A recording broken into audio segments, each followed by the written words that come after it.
If you are a resident of the City of Johannesburg, do you believe that the Mayor Parks Tau hit all the right notes in his delivery of the State of the City address? In that address, he spoke about lots of interesting things, wooing young residents with a promise of blanketing Braamfontein, in particular with Wi-Fi, creating job opportunities through enterprise development, and outsourcing aspects of service delivery to community-based businesses and organizations. But Johannesburg is also under threat. It's bedevilled by service delivery protests, sporadic xenophobic attacks, and of course revenue collection shortfalls, amongst other issues. We're very lucky to have the Chief Executive, he is the CEO, the Mayor of the City of Johannesburg, Parks Tau, to look at the state of the city. It does feel as if it's falling apart a bit, Mr. Mayor. I mean, you drive around the streets, especially at night, it's a lot more dark nooks and crannies than perhaps they were 5 years ago. The infrastructure seems to be ailing. Well, the infrastructure of Johannesburg is aging, and it's a particularly important aspect of our investments. If you look at our capital investment program, it's looked at recapitalizing aging infrastructure significantly. We've increased, for example, the Johannesburg Roads Agency's capital budget from about 300 million to over R1 billion to recapitalize aging infrastructure. And that's because the Johannesburg Roads Agency is perpetually run out of money. I mean, 300 million rand was a paltry budget. At least you've addressed the budgetary element of it. Where's that money going to go? How's it going to be spent? It's going into recapitalizing aging infrastructure. There are four main tasks. The first is, of course, the most obvious one, which is the roads. We've already resurfaced about 300 plus kilometers of roads.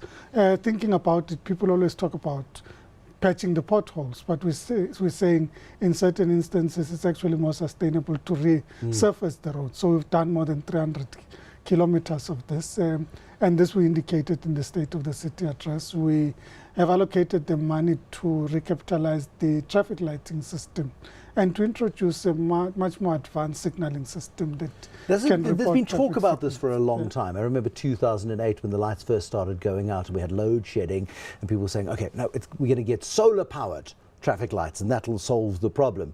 Things went quiet, load shedding's hit again, the traffic light issue is prevalent, lots of outages, a cloud appears in the sky, the lights go out. Is this finally going to be a wholesale restoration of a decent road traffic network? Because absolutely crucial for the economy to be efficient.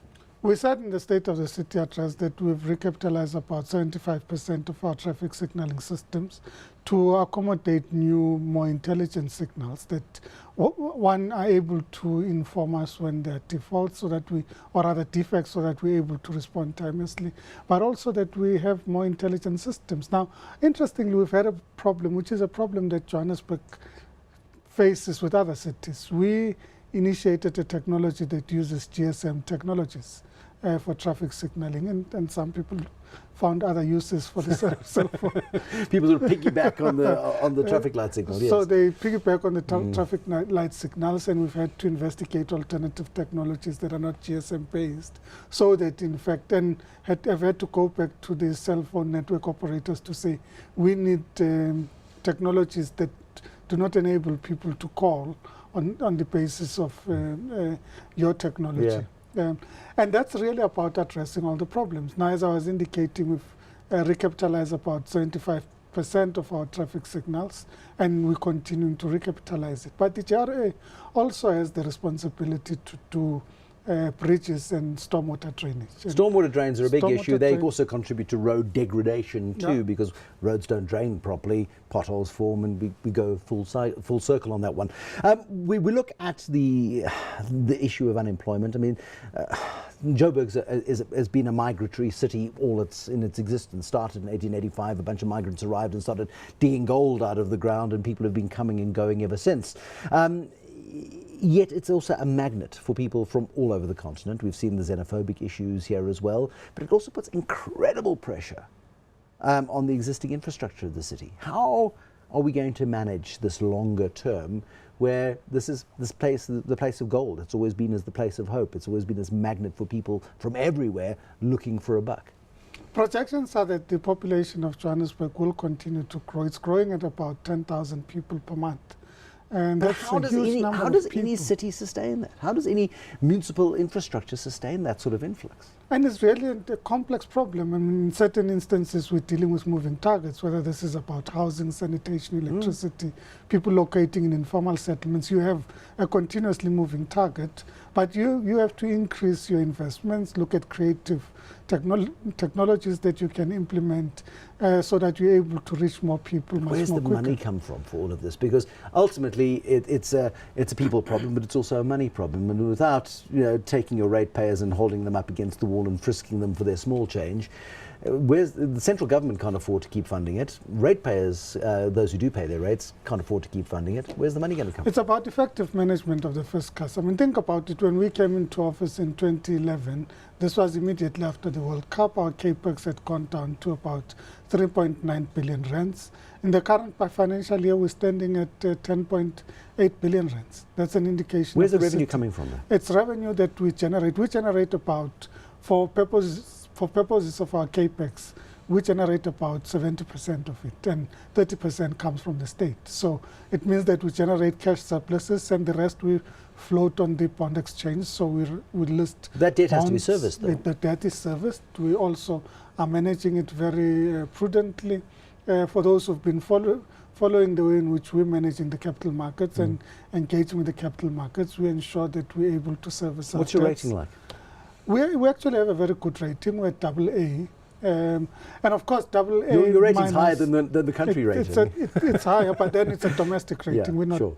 There's no foreign rating on municipalities, but it's still a competitive rating for a municipality. And the ratings agencies look at us all the time. I mean, we have 2 ratings agencies that look at us all the time, and indications are that we're keeping the books quite well But you do have a debt balanced. problem, don't you? I mean, there have been service delivery protests this week, people objecting in Soweto. Vilakazi Street yesterday was something of a battle zone when it came to people protesting against the high cost of electricity. Now, you can control an element of that cost of electricity, the municipal portion of it, but Eskom is pushing up the price of energy all of the time. I mean, there are some certain realities with which residents need to get used to, I suspect.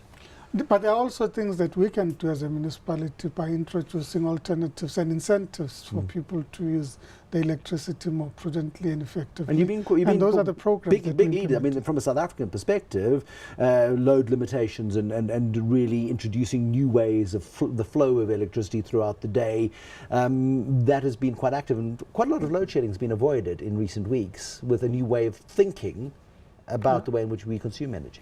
And that for us is very important. How do we reduce the impact on the grid? How to ensure, and we're looking at both programs in terms of capital investment, but also fiscal programs and systems that we put in place. We're the first municipality to advertise a tariff that's a flexi tariff, so to say.